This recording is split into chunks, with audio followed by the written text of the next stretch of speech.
1, 2, 3, 4, 5 hits off of... we're into the Queen already. Wow, wow, wow, wow.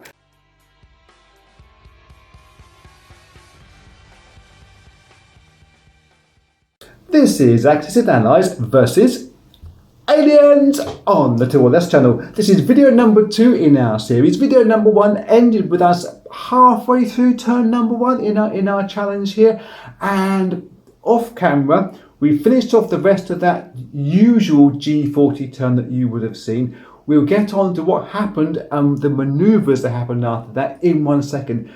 Before we get going, may I mention that I make these videos in aid of a charity called Cure Parkinson's. You can guess what they're trying to do. There's a link to them below this video, one in the banner on the channel page. If you happen to have a spare dollar, euro, yen, yak, or a pulse rifle you could send to them, I'm sure that they would appreciate it. So let's have a look at how everything ended up at the end of turn number 1, plus some of the manoeuvres I've made since then at the start of turn number 2 for Germany and the Soviets, because they haven't done any battling. They've been moving forward, reinforcing Moscow. See you on the other side of this camera. So here is how the hive ended up, with the alien queen still with their 30 strength points and 8 Praetorian guards. The guy out here in Buryatia, this is a captured human. He's waiting to get turned into an alien on the alien's turn, which will be upcoming not too far away from here. Things that we should mention is that the Brits have moved units from West Africa into Afghanistan, igniting these 4 guys here, adding to the British army. Some of the things have been done down here in the Balkan countries. Italy have taken a lot of places here and turned those all into Italian troops. Regardless of whether they are pro-Axis or pro-Allies, they're all anti-aliens. Similarly, the Brits were first into Turkey. Turkey is strict neutral, doesn't matter. Same with Sweden. No one can be neutral when you have aliens in the offing. So let's finish off a few of the other manoeuvres. Loads of units got shifted on ships. 2 on transport ships, 1 on cruisers, 1 on destroyers, 1 on submarines. If you remember that from the start of the last video, we are moving units via extraordinary purposes for this extraordinary war. Over here in Moscow now, Soviets have got quite a lot of infantry in there. We think that Moscow is possibly now strong enough to defend itself just about against this first wave of aliens, in this case Lady Rough Diamond, who may come through in a couple of turns' time. They weren't confident enough, the Soviets it is to move forward and meet her in Samara. They possibly could have done. But we think discretion being the better part of valour at the moment. The Soviets did move a couple of units up here into Nenetsia, somehow you pronounce it, with some German planes. They were the first ones into here. Reason being, Hans Lander up here, if he pops through the Urals and gets a free run into the water, aliens are very hard to stop in the water. If one happens to get into the water, I'll explain what happens to you when that occurs, if it occurs. But also, because it's mainly air up here and a couple of expensive ground units, these ground units aren't ones that will get turned into captured humans. So should this battle occur versus Hans Lander and Hans Lander wins and takes these units out, there won't be a captured human generated up here. That could be important for later on. The only other things to mention, apart from everybody sweeping across Europe as fast as they can to try to get into these the Soviet areas, is what Japan are going to be doing. Japan now, we actually are on to the Japanese turn. This is the first bit of combat that's going to occur. There is a very good argument for Japan continuing this air wing attack into the hive itself. Remember, Mongolia as a whole counts as one particular region. They can get into there, 11 aircraft. There's 8 from the first attack which happened, plus 3 down here in Jiangsu, I think it is. And there's also a total of 22 land units here. There's 16 infantry artillery. There is some mechanised bits and pieces, and these guys from J-Hole can also get into here. So they would have one really good roll of 33 dice versus the aliens in here. The Praetorian will roll 1 dice each. The Queen will roll 8 dice. there is a chance of getting through all these Praetorian and doing some damage to the Queen early on. But whatever happens, we think the Praetorian are going to be smashed right down to very reduced numbers at this stage, forcing the Queen to not put any more drone aliens out into the wilds, should we say. Yes, Japan are going to be weakened dramatically by this attack into there, but if their first roll goes really badly, they could pull back into Manchuria and wait for more reinforcements coming through. Obviously, the Americans got their build-up that's coming across from the Pacific. It's going to take a long time to get here, and in the meantime, I think for the sake of mankind, I think Japan hitting the hive early on and sacrificing many brave men is the thing to do. Let's get that battle onto the board. Here we are, ready for the second battle at the hive. There's our dice, there's our dice tray. There's the protagonist from the alien side and the Japanese, and a sleepy dog down there. Let's roll our dice. We have 12 dice to use. We're going to use 2 lots of 12 plus 9. I think that makes 33 for the entire Japanese roll. Here's the first roll. Looking to hit that ones only because we're humans. And there is just the 2 hits been scored. Let me just jot that down 2 just to mark that. Then the second lot of 12 have scored no hits. Oh my god, this could be dangerous for Japan and for mankind itself. The last lot of 9 dice can now be rolled. And they scored 2 hits in, just 2 hits in there as well. So that's 4 off of the Praetorian Guard here. Let's remove that chip right away and put an extra one in there to remind ourselves. Now, the Praetorian Guard will have 8 dice. There was 8 in there just now. Let's have a look. 1, 2, 3, 4, 5, 6, 7, 8. 8 dice. Praetorian hit at 4 or less. And that's pretty damn good. That's 6 hits. That's 6 off of Japan. Plus there's going to be the 8 dice from the Queen alien too. And she has done, let's have a look, 5 hits. So 6 and 5 is 11 off of this Japanese forces.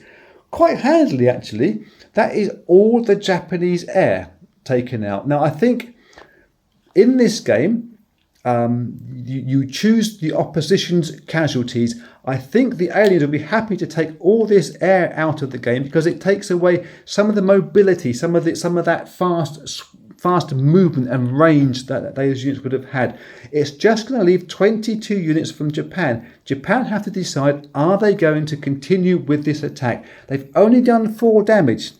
They have 22 dice. They can expect to do maybe another 3 or 4 hits into there. I think they're going to, because if you can weaken this Praetorian Guard, it means that the Queen can't put her drone aliens out. We're going to have to keep going forward and pressing this attack. Let's get ready for round number 2. We need 22 dice. I've got 12 in my hand straight away. Looking at ones again. Oh, that is massive. That is massive for Japan. 1, 2, 3, 4, 5 hits off of... Oh, we're into the Queen already. Wow. Wow. That's... I get stupidly excited, as you may be able to find out. Now I've got 5 damage. I've noted down on my sheet here. Now another 10 dice. That was definitely an overroll, wasn't it? 10 dice to roll it at once, if we can. And there's no hits there. But that is all of the Praetorian Guard have all been wiped out. 1, 2, 3, 4. All gone. Plus there's 1 gone from the Queen. Let me just make a note of that and put 4 in there on her stack from that one. Wow. So in reply, all at 4s, there was 4 Praetorian Guards in the first place, or in the second place. Then we will have 8 dice from the Queen after that. What damage can they do? 3 hits straight away from the Praetorians, And then we want 8 dice from the queen.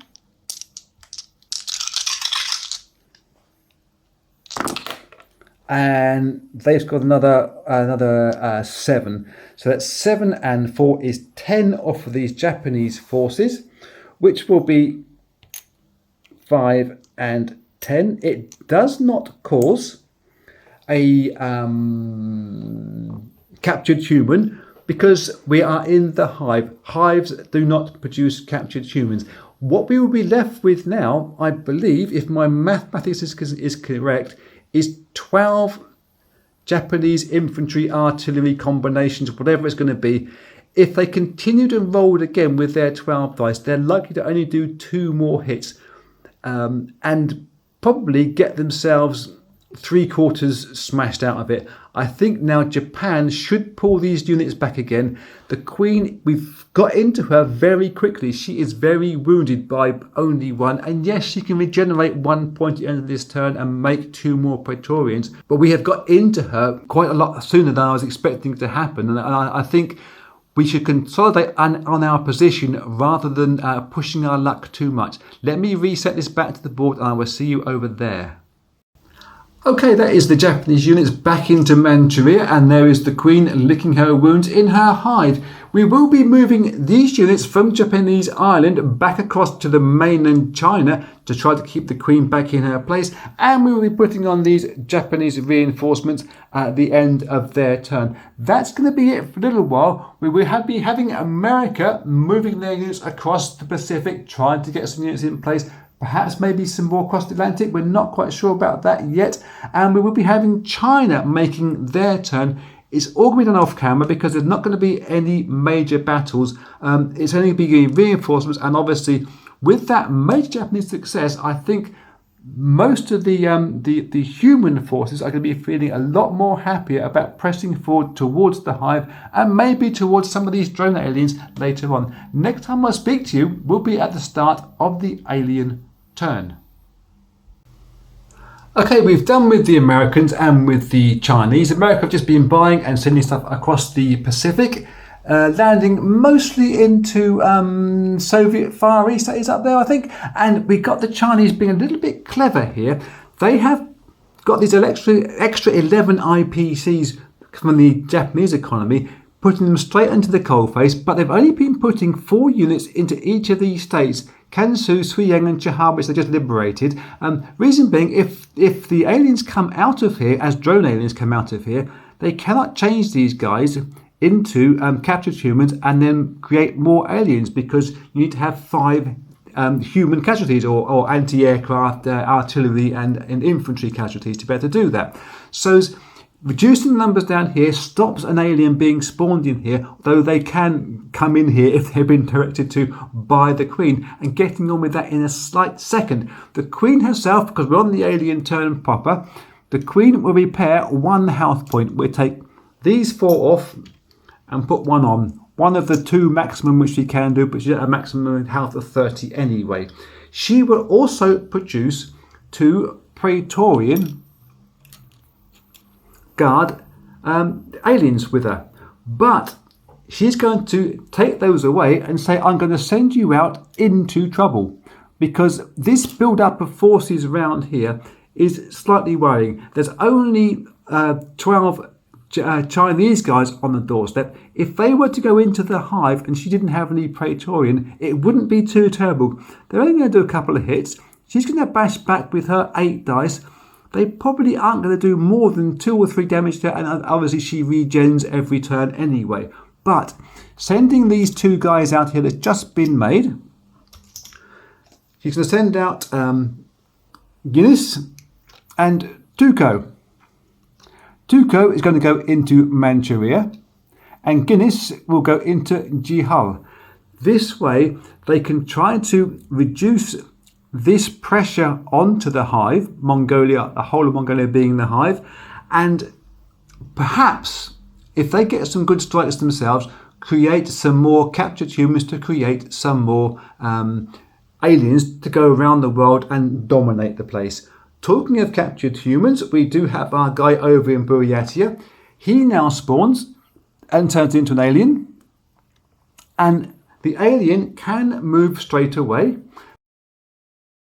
This time they are moving into Amur and taking on those Soviet units up there. That is going to mean there's so much pressure now on this Pacific side. America have got to get their hurry up on. We're not sure whether the aliens can actually take Moscow. Moscow's looking strong. But again, their supply lines from the rest of Europe is long. So perhaps the aliens switching their attack to this side is a good move. We're going to find out and have fun whatever happens. Let's get the first battle onto the board, which will be young red up here into Amur versus those 5, 6, 7 Soviet units.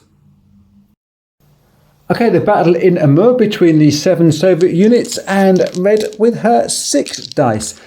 Let's roll 6 red dice for red. Why not indeed? She rolls 6 at 4. See what she can do.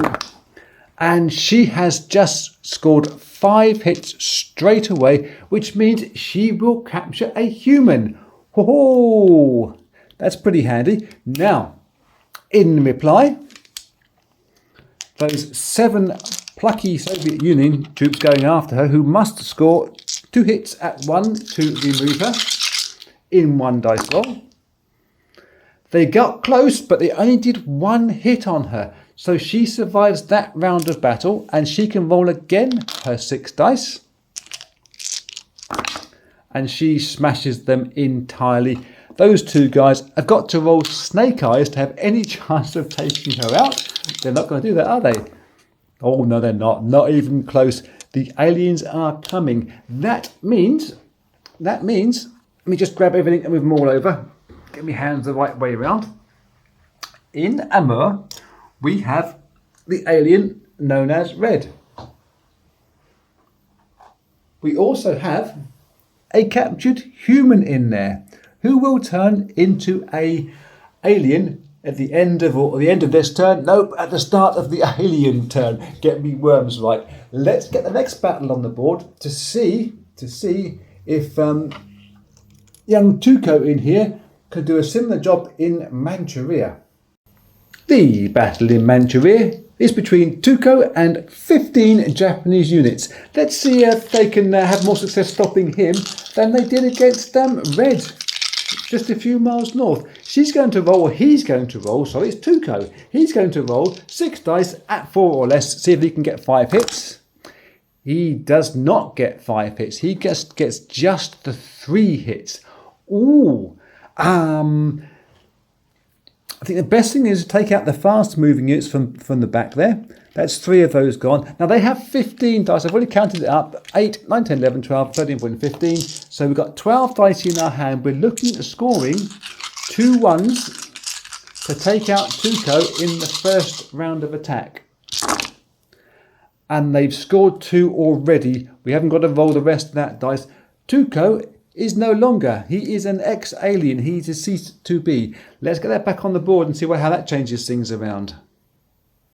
That is how it looks now up there in Manchuria and Amur.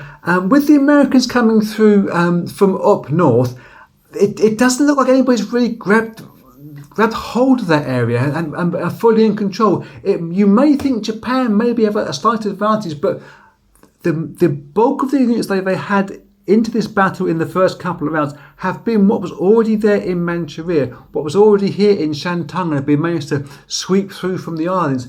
They've got a relatively small by Japan, so maintaining their position here is not going to be as easy as it has been so far. This battle here in Jihol between young Guinness here and the Japanese units, I think that's a double red there as well. It is. There might be as many as 18 shots they can potentially get onto this one alien. This is going to be an important round. I think whoever wins this could control the game for the next couple of rounds.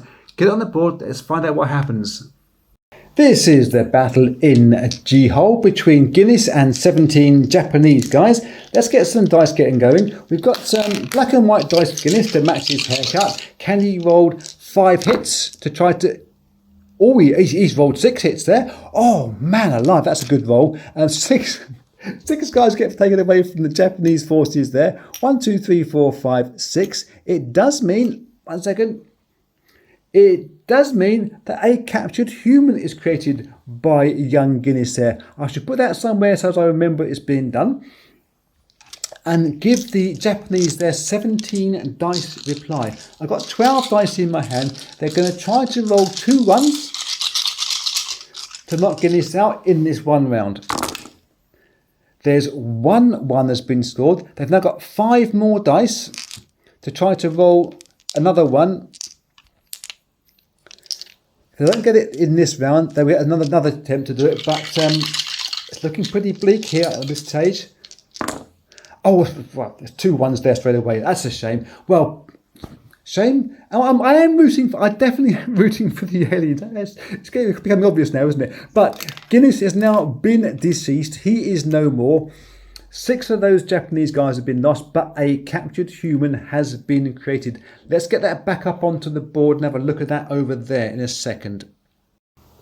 Well, that is G-Hole there after the battle. I said there was going to be a pivotal moment in the game, and well, it hasn't really, because I think without that captured human being created, you could have said that battle would have swung one way or t'other. But Japan did lose 6 units, and there is a captured human. It's 50-50, really. Not so much in the mirror. Obviously, that's been won by the aliens, hands down. And one of these, or this guy here, is going to turn into an alien next turn, and we're going to get him into the water. We can start doing naval movement. That's going to throw the game into a different direction entirely. We'll get to that later on. To finish off the alien turn, Lady Rough Diamond is going to be moving into Samara, grabbing some IPCs from there. Hans Lander will be going into Urals. He'll be taking some IPCs away from the Soviets again. So that's really going to be the end of the battling for this round, because we've got the UK, Italy, France and Australia. They can't really get enough units to the front to do any telling damage. The UK maybe could fly some planes in on a suicide mission. They're not going to do that. So I think the next time I'm going to speak to you will be at the start of turn number 3.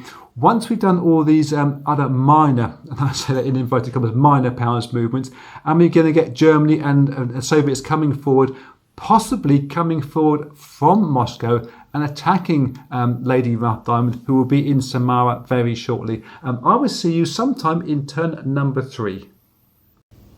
Okay, we are at the start of turn number 3. A few bits have happened from the end of the last turn, mainly with the minor powers sweeping themselves forward from Southern Europe and from Africa. Germany have made their purchases and their placements and their movements, etc. for their turn. Their conveyor belt, which starts off in central Germany, has come across through all these Eastern European states, and have now finally got the tank divisions into Moscow itself, along with some mechanized infantry, and the rest of their units, well, they're looking quite strong at this stage. So it's given enough hope for the Soviets, or more than enough hope for the Soviets, to think that they can now start pressing forward. This wait-and-see policy that they've been employing, it's going to pay dividends, we're pretty sure. We can get into Samara here, where Lady Rough Diamond is, and if you know your Carry On movies, you know where Lady Rough Diamond comes from. We can get, I think there's 22 infantry here, some artillery anti-aircraft, and some infantry down in Volgograd, just down a camera shot here. 30 units getting into Samara, we would absolutely mash Lady Rough Diamond. Of course there's a chance of her creating a captured human, but we will still have, even with a very good roll from her, we're still going to have 20 plus units into Samara to deal with any kind of captured human which she may generate and turn into another alien. And if she doesn't, well, we'll be quids in or rubles in. We'll be moving through Samara into Novosibirsk as fast as we can towards the hive up here in central Mongolia. The air wing that we got up here is a conglomeration of air, because it's a very multinational force. We have Germans and Russian ground units up in Nenetsia, I still can't pronounce that place, stopping or dissuading Hans Lander here from coming through and reaching to the sea. And we've got a British, Italian, French contingent here in Vologda. They're both about evenly matched. There's about 14 dice for both of these regions here.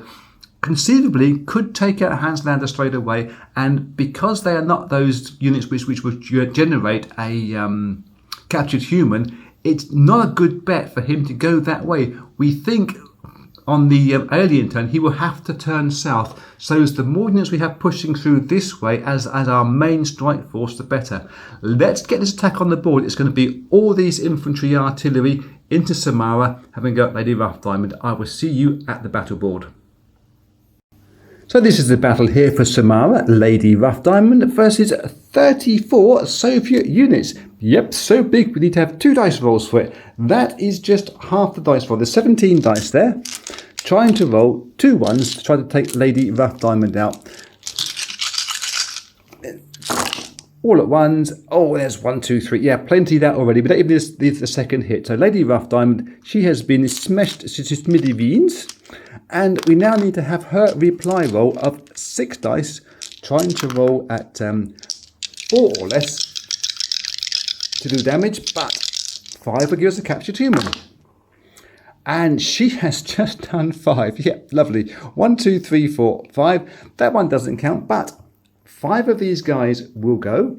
Let's take out 5 humans straight away, just the regular infantry, and a captured human will get placed as I reset back to the board. So that's how Samara looks now down here, with this 1 captured human involved, and all this Soviet Union troops that are in there. They've decided, the Soviets, not to move their units that were in Archangel down through Smolensk into Moscow. Instead, they split into 2 and are reinforcing Nenetsia and Vologda. Reason being, there's not enough units in it to turn this into a captured human, blah, blah, blah. It does mean that we are almost forcing now Hanslander to come down south. We couldn't assume he was going to, but we are forcing him to come this way. We are controlling these pests, if you like. We'll go on to Japan. Now, this dice here, just to remind me, there are 3 captured humans. Ignore that, otherwise I'm liable to forget later on. What we're going to be doing for Japan is a bit of a covering move, if you like. We've got this guy in Jihol. He will turn into an alien on the alien's turn. We have an alien up here and another alien which will occur. We need to have enough units in there to withhold this guy and potentially take out Young Red and be a force against this guy when he turns into an alien. So we are kind of covering 3 faces at once. We don't think, tempting as it is, to throw all these units into the hive and take on the Queen. Yes, she's got no Praetorian. Yes, we could do some damage to her base line.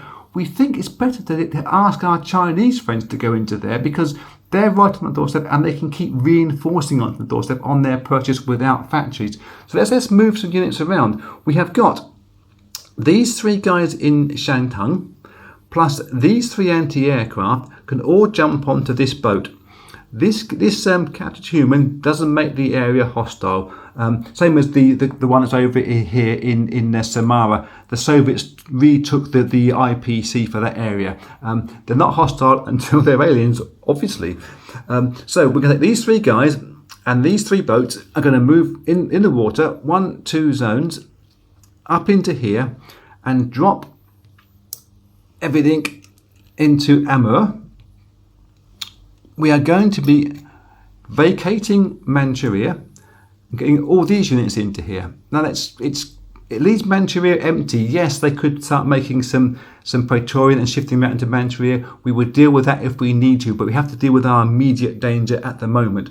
We would then use these 5 guys from the island, using these boats as transport, 1, 2, 3, 4, 5, as we can do with in this set of rules. Our cruisers and our destroyers take those 5 guys, also going to go up there into Amur. So we've got a big bulk of people there to take on that, and that battle will occur. We're going to be moving these guys non-com into J-Hole to bolster this unit up there. So we're going to have something like 11 or 12 units in here at the end of this turn. Plus, of course, the purchase for Japan that will go into Japanese Island later on. Let's get this battle for Amur on the board, and I will see you over there. Okay, the battle for Amur is ready to rock and roll. There are 23 Japanese units in there, so big. We need to do 2 dice rolls. I got a handful of 12 straight away, trying to get 2 ones. Can we do another half roll like we did beforehand? Let's find out. And there is just the 1 hit there from those first 12 dice. We need to roll dice, another 11 of them. So, looking for another 1, and it will be a complete single roll, as we have to do it in 1 roll to remove these aliens. Well, there's 1 on top there, and 1 down there, and 1 down there. Yep, plenty enough there. Young Red has been splattered, and he will roll 6 dice in reply, trying to create another captured human. Let's use, well, it's got to be red dice for red, hasn't it? Why not indeed? He's going to try to roll at 4 or less and trying to get 5 hits to create another captured human. And he does as well. 1 miss there, but there are 5 big scory hits. So there'll be 2 captured humans up there in Amur. Let me grab 1. Okay, that is the rationalised units going back into Amur. 18 Japanese units, plus there is the extra captured human, which will turn into an alien drone next time. Looking forward to that. We shall remove and adjust the IPC markers there for the Soviet forces. And I think that's probably going to be it for a little while. We're going to have the American turn next. They're going to be doing, of course, they're continuing their buying and moving campaign, possibly into Amur, maybe into Saqqara. I'm not entirely sure yet whether they're going to be coming around the back and taking the hive from the rear, as it were, or whether they're going to be going into Amur to continue bolstering these Japanese forces that are in here. Maybe the Americans should come down and land into Korea or Manchuria. We're going to have more consideration than that off camera. But we will be bringing you the action when these Chinese guys go into the Mongolian hive and take on this queen alien. So I shall see you somewhere in a wee while. We are back on with the Americans just briefly. They bought themselves some more transporting units and some more infantry artillery type of things.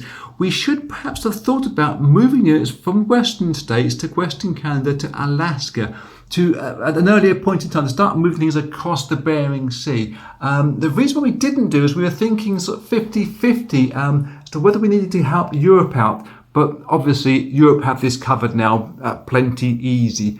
So America have moved themselves into Siberia, just backing up those Japanese forces in Amur should they need them. And we're not convinced that Japan can hold on to that quite as easily, but that's going to be for the finding out pretty much soon.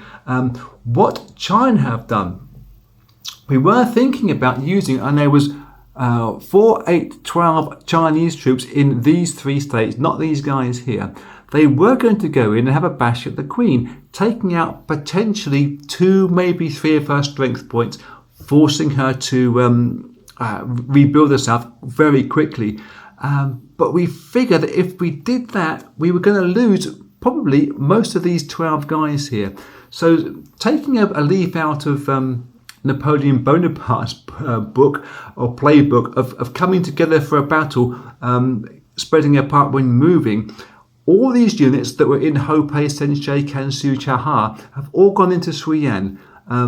Plus, there's going to be 1, 2, 3, 4, 5, 6, 7, 8 units from their purchased reinforcements can also get into there.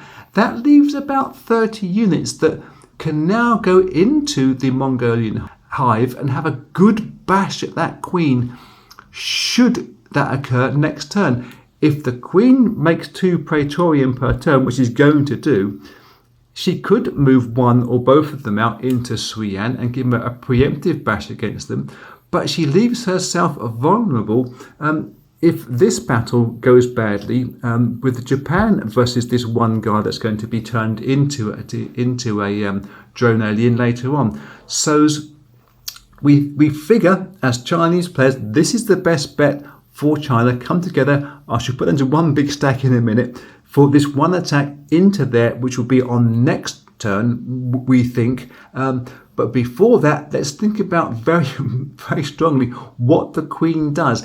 Is she going to just produce 2 Praetorians and leave them in there as buffers? in her own hive. I think she might do, but she may just decide to send 2 more drones out into the wild and try to reduce the pressure that's coming towards her. Let me have a little think about it and get back to you in a wee while. Okay, it's taken a while, but we have come to some conclusions for the queen alien, or the alien's turn. And because they are making 4 drone aliens, we've got 1 in Samara here, 1 in J-Hole and 2 in Amur. We think that the best form of defence is attack. Well, semi-attacking, I think, what we're going to be doing. She's going to be producing 2 Praetorian aliens and sending them both out into the wild so they become drone aliens.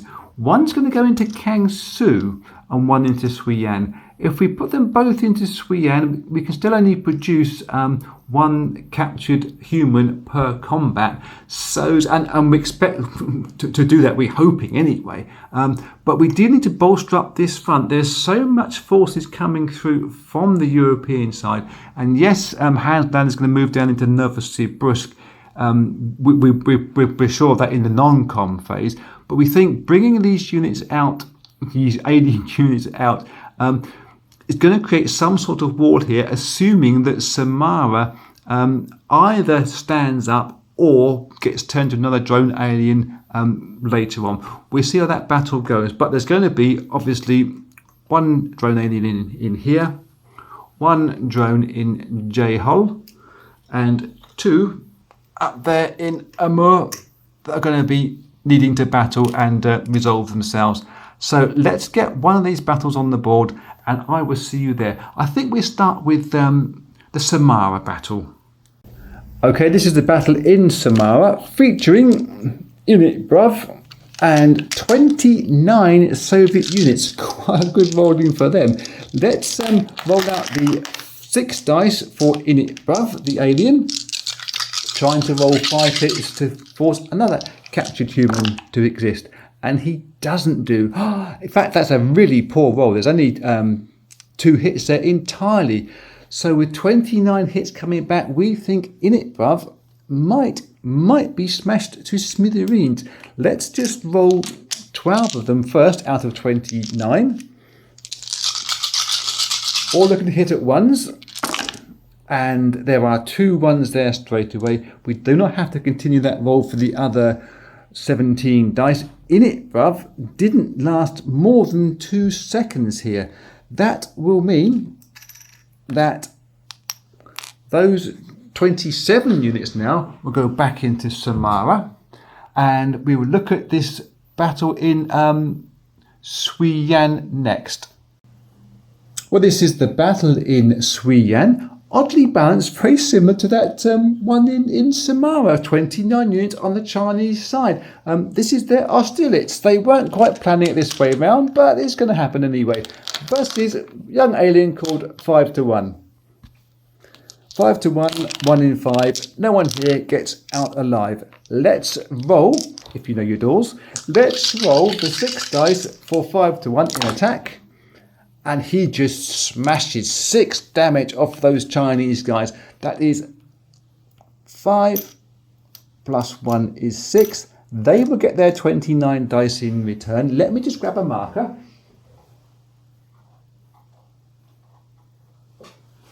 To remind us that in Suiyan, a captured human will form next time, or form now and turn into a drone alien next time round. 29 dice, similar to before. Looking at 1, and again they've just smashed him. The aliens aren't having a very good turn this time round, but the human forces have been careful in building up and waiting and holding back for their attacks. It's paying dividends now, finally. So I should get those 23 units, I think it is, back onto the board. And the next attack we're going to be doing will be the one in J-Hole, featuring the alien formerly known as Squiggle.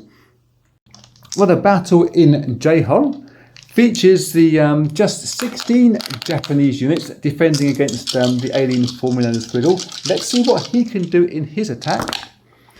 And he has only scored 4 hits on these Japanese forces. 1, 2, 3, 4. They're going to be hoping very much that they can wipe out this alien in one roll. got 12 dice, 4 dice in reserve if it doesn't work out nicely. And they've scored the 2 hits that they required. 1, 2, that was a 1. You saw me drop it. That means the alien forming a squiggle also didn't last more than 2 seconds. So the remaining 12 Japanese there will go into J-hole, and we will get this back on the board. I think, as far as the humans are concerned, they're going to lose this one and lose it badly. Okay, up in Amur, we have got 18 Japanese dice versus the 2 aliens. One's called TMS, Test Match Special, and one with no name. What we're going to do, because these have 6 dice each, is roll both colours together, see what we can get. But to get a captured human, one of these guys has to make 5 hits. You can't take the 12 dice and conglomerate them together. So red will be for TMS, black will be for the alien with no name. Trying to get more than 4 hits on each of them, from each of them. Oh, and that is just absolutely smashed it. There's 4 ones there. So there's 4, 5, 6, 7, 8, 9, 10 units have been lost from the Japanese side, and because one of those aliens has scored 5 hits, a very definite captured human will be produced. Let's roll the Japanese in reply. They have got 18 dice. We have 12 here.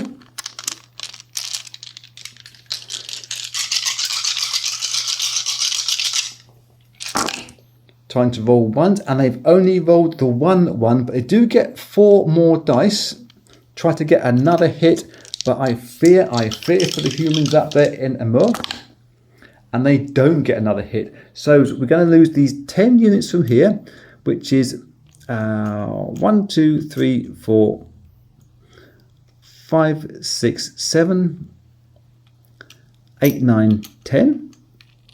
That leaves the 8 units in there, but these 2 guys get to go again. Now they could retreat from there, but why would they? The only safe place that they could go to would be Manchuria. It's not going to help out very much. So I figure we're going to keep on with this attack. They can't get any more captured humans in there, but they can wipe out the Japanese with this 1 roll. And it looks like they come close to that. 1, 2, 3, 4, 5, 6 hits off of the Japanese units there, which is those guys. 8 dice for Japan now, which will be all those. Let me counting right. Trying to roll double 1s, and they've taken out one of those aliens, but that's a fillet in the cap for the Japanese on that secondary roll. Why wouldn't TMS carry on and finish off these Japanese units? I can see absolutely no reason why they wouldn't do that. 6 dice, and they've got 1, 2, 3 hits, plenty enough to kill these 2 Japanese guys. The only way Japan can get anything out of this is to roll snake eyes. And, well, what's the chances of that? 1 in 100 or something? It's not going to happen this time around. So, TMS will go back. Come with me. TMS will go back into Amur. There is no Japanese to go back in there. The Americans up there must be a little bit worried now, seeing this force of aliens coming towards them. The only non-com move we're going to be making will be to move Hanslander down into Novosibirsk, and I shall tidy everything up with the IPCs off camera, and then get back to you in a wee while when I've decided what happens next. I'm getting confused now with everything. Okay, that is it. We've got myself back to where I was getting my thinking confused. We have got our drone alien in Amur. We have a captured human in Amur, and we've taken care of the IPCs. There are 2 captured humans. Another one is in Suiyan. That I'm not convinced this whole area now looks safe. It's now looking rather perilous, even though there are just these 3 drone aliens and a couple of captured humans for later on. The whole of this seaboard is looking weak. Japan aren't producing very much. America taking their time coming over. Really, this game is going to now switch over to relying on the Soviets who are coming forward in greater numbers and the Germans coming forward with them, and whatever else the rest of the more minor powers can do. UK can't reach the battlefront yet, and they aren't producing that many units down here in India, but all that's going to happen for the end of the turn off camera, and I will see you at the start of turn number 4 when we get this sweep of European forces coming through and probably attacking Novosibirsk and Hanslander in there, and perhaps see if we can get more units coming around the top and getting into the hive in this direction. That will be in video number 3.